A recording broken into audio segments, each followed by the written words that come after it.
Thank you so much for this kind of stage play. Mas nagiging aware yung mga bata. What is the difference between HIV and HPV? The stage play is very timely and informative. Noong una po namin napanood yun, syempre po natatawa po kami because of the wordings po nila. But at the same time po, happy po kami kasi very educational po siya. Para sa amin din as a student, very important po talaga siya. Sobrang helpful po ng ganitong mga theater po. Kasi nga po, mas nagiging eye-opener po siya sa ibang kabataan. Yung mga actors po is napakagagaling po nila. Kuwang-kuha po nila yung attention namin, tsaka dalang-dala din po kami dun sa mismong eksena nila. Favorite scene ko po or part ko doon, yung HIV versus HPV.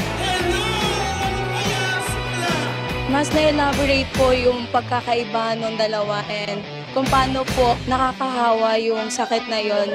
Dapat po mapanood nyo to because marami ng kabataan ngayon na open-minded. So dapat must watch. We are happy because we are educated. Natuto po kami na mahalin namin yung sarili namin. No matter who you are, be yourself and protect yourself.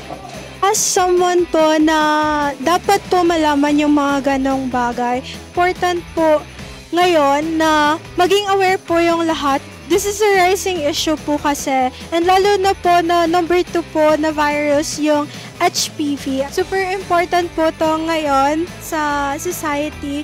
And I think po yung play na pinanood namin, which is yung Kasino Halaga, na-portray na po talaga yung dapat po na storyline na malaman po ng mga kids ngayon. And also po yung mga youth, knowing na sila po yung always na-target po dito. And I think it's better po na maging knowledgeable po yung lahat about sa issue na ito. My favorite scene is yung sa father na na-open niya po yung HPV niya po. This is a must watch kasi po marami pong kabataan ngayon na minsan hindi na po open sa mga ganitong usapan. For me po, mas tumatak sa akin na kahit may sakit ka, dapat hindi mo siya kinakahiya. Dapat mas inigain mo yon para mas protektahan yung sarili mo, lalo na sa mga ganong virus. Kaya dapat, as soon as possible, kailangan natin siya gawa ng paraan. Overall po, maganda po yung performance, yung mga nag-aarte po. Napaka-professional po nila.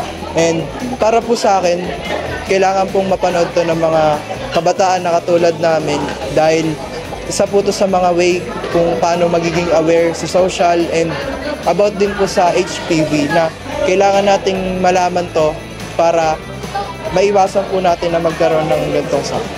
Sobrang saya po kasi nagkaroon po kami ng chance para matuto and madagdagan yung knowledge namin about sa HPV po. Dapat po itong mapanood ng mga kabataan natin upang tayo matuto at hindi na lumala ang sakit na HPV. Sama-sama po nating panoorin ang Kasino Halaga HPV Out!